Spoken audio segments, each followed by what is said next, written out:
Sir చైనాలో కొత్తగా 125 రకాల వైరస్‌లు బయటపడ్డాయి సార్. అందులో 7 రకాల కరోనా వైరస్‌లే ఉన్నాయి. మనకు తెలుసు కరోనా 2019, 20 ఆ టైంలో అందరిని కూడా భయభ్రాంతులకు గురి చేసింది. ఇళ్ళకే పరిమితం అయిపోయారు. సో, ఇప్పుడు ఆ పరిస్థితుల నుంచి బయటపడి సాధారణ పరిస్థితులకొచ్చేసిన ఈ టైంలో మళ్ళీ ఇటువంటి వైరస్‌లు బయటపడడం అనేది అందరిని కూడా ఆందోళనకు గురి చేస్తుంది. మరి ఇప్పుడు చైనాలో బయటపడిన ఈ 125 వైరస్‌లేంటి? వీటి ప్రభావం ఏ రకంగా ఉంటుంది? మరి కరోనా వైరస్‌ల ప్రభావం ఏ రకంగా ఉంటుంది? ఇప్పుడొక 'నేచర్' అనే ఒక పత్రికలో ఒక నివేదిక బయటకొచ్చింది. ఆ నివేదిక ఆహ్, వైరాలజిస్ట్ ఎడ్వర్డ్ హోమ్స్ అనే ఒక వైరాలజిస్ట్ ఈ నివేదికను బయటపెట్టాడు. ఆయన మరికొంతమంది సైంటిస్టులు కలిసి చైనాలో ఒక ఫర్ ఫార్మ్ అంటారు. ఫర్ ఫార్మ్ అంటే ఈ ఉన్ని అంటారు కదా! ఊలు, ఉన్ని అంటారు కదా! అటువంటి జంతువుల్ని పెంచే ఫార్మ్‌ని ఫర్ ఫార్మ్ అంటారనమాట. ఫర్ ఫార్మింగ్ అంటారు. సో, చైనా మామూలుగా ప్రపంచవ్యాప్తంగా ఈ ఉన్ని తయారు చేసే ఈ జంతువులు ఏవైతే ఉన్నాయో, ఆ జంతువులు కూడా ప్రధానంగా కొన్ని రకాల నక్కలు, మింక్ అంటారు. ముంగిసలాగా ఉంటది. మింకు తర్వాత గినియా పిగ్సు, రాకూన్ కుక్కలు, కుందేళ్ళు, సీల్స్ ఇలాంటి 50 రకాల వైల్డ్ యానిమల్స్ కూడా ఉన్నాయన్నమాట.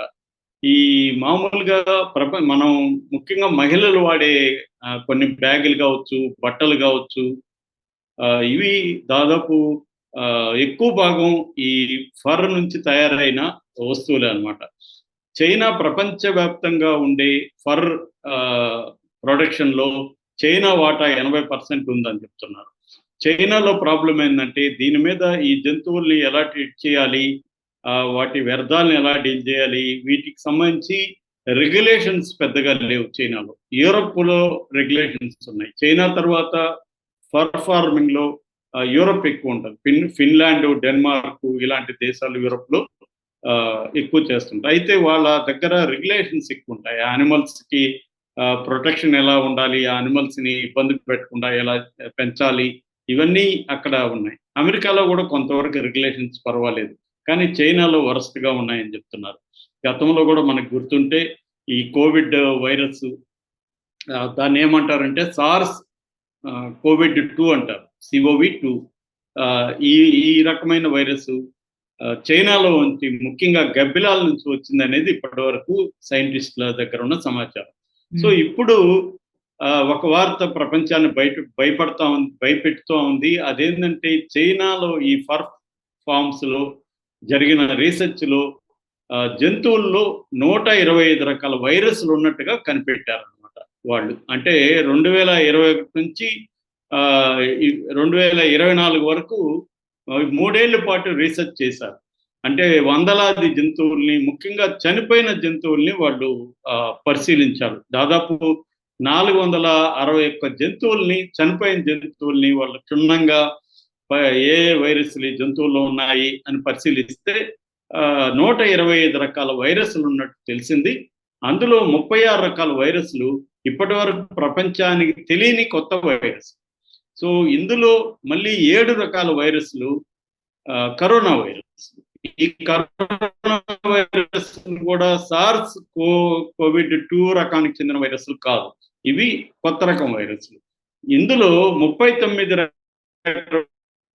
వైరస్‌ల్లో 39 రకాల వైరస్‌లు జూనోటిక్ వైరస్‌లు. జూనోటిక్ వైరస్‌లు అంటే జంతువుల నుంచి మనుషులకి సంక్రమించే వైరస్‌లు. సో, ఈ 125 రకాల వైరస్‌ల్లో 39 రకాల వైరస్‌లు జూనోటిక్ వైరస్‌లు. జూనోటిక్ వైరస్‌లు అంటే జంతువుల నుంచి మనుషులకి సంక్రమించే వైరస్‌లు. సో, అందువల్ల ఇప్పుడు ఈ వైరస్‌లు మనుషులకు గాని వస్తే పరిస్థితి ఏంటి అని ఒక భయభ్రాంతంలో ప్రపంచం మునిగిపోయింది. ఈ వార్త బయటకొచ్చిన తర్వాత. అప్పుడు కూడా మనం చైనాలో కరోనా అంట అనుకున్నప్పుడు ఎవడు ఇక్కడ పట్టించుకోలేదు బిగినింగ్‌లో. హ్మ్. అదేందోలే చైనాలో అంట వాళ్ళు అన్నీ తినేస్తా ఉంటారు. వాళ్ళకొస్తాయిలే అనుకున్నారు. మనకెందుకొస్తాయి అనుకున్నారు. తర్వాత అర్థమైంది మనకి. ఆ కరోనా, కోవిడ్ ఎఫెక్ట్ అనేది ఎలా ఉంటదో మనకర్థమైంది. ఇప్పుడు 125 రకాల వైరస్‌లు కనిపెట్టడం, అందులో 39 రకాల వైరస్‌లు జంతువుల నుంచి మనుషులకొచ్చే రకాల వైరస్‌లు కావడం, అందులో 36 కొత్త వైరస్‌లు కావడం, అందులో 7 కరోనా వైరస్‌ల టైప్ కావడం. ఇది భయపెడుతుంది. అందులో ప్రధానంగా ఏందంటే మెర్స్ అనే ఒక వైరస్ ఉంది. మెర్స్ అంటే మిడిల్ ఈస్ట్ రెస్పిరేటరీ సిండ్రోమ్ అంటారు. Middle east respiratory syndrome.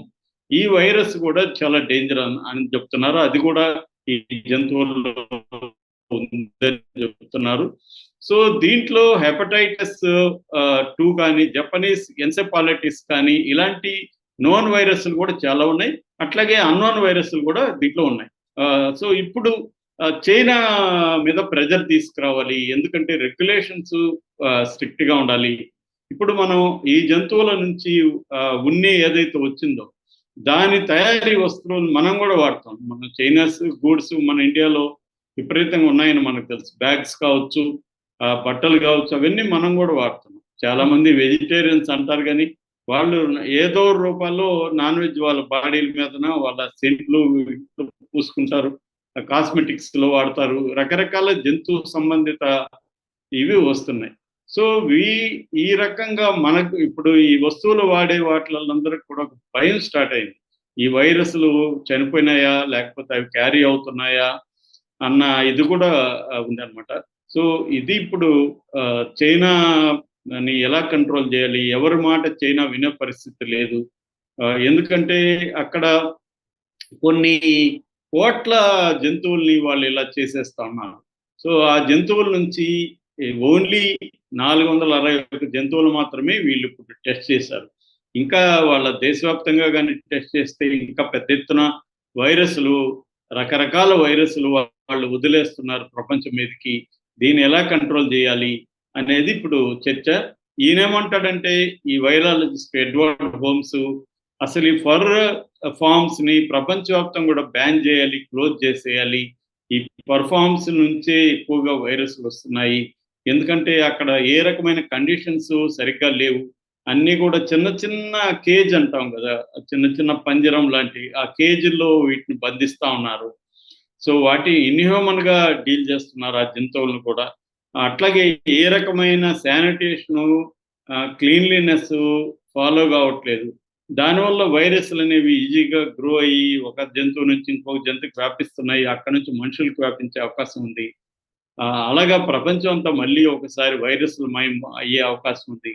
కాబట్టి దీని మీద అత్యవసరంగా WHO కావచ్చు, ప్రపంచవ్యాప్తంగా అన్ని దేశాలు స్పందించి చైనా మీద ఒత్తిడి తీసుకొచ్చి చైనాలో రెగ్యులేషన్స్ని స్ట్రిక్ట్ చేయాల్సిన అవసరం ఉంది. వాళ్ళు ఒకసారి ప్రపంచవ్యాప్తంగా కోవిడ్ని బయటికి పంపించి కోవిడ్ మయం చేసి కొన్ని లక్షల మంది చనిపోవడానికి కారణమైనా కూడా వాళ్ళల్లో ఏమీ మార్పు రాలేదు.